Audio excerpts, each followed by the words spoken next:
Okay, so today I'm going to show you how to do a multiple cut of the same job on VStudio.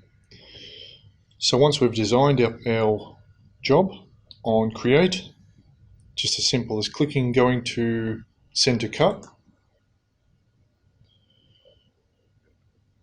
and it's going to open up the Smart Cut screen. So we have outside cut as selected with a green head, which most people will have.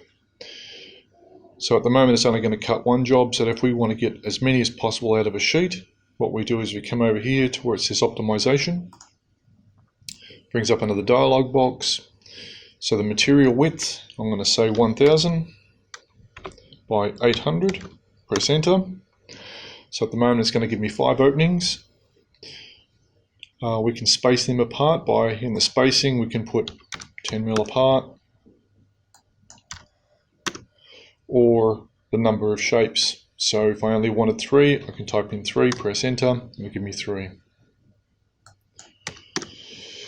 So at the moment you can see that it's not optimizing the mat with no waste, and realistically we could probably get 6 jobs out of this sheet. That is, the reason for that is because the outside cut is with a 40-degree head.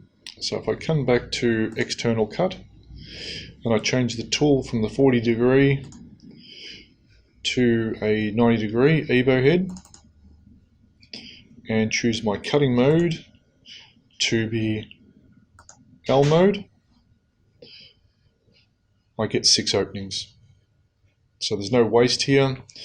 The difference between the cuts here, so linear will always cut in a linear shape first, up and down.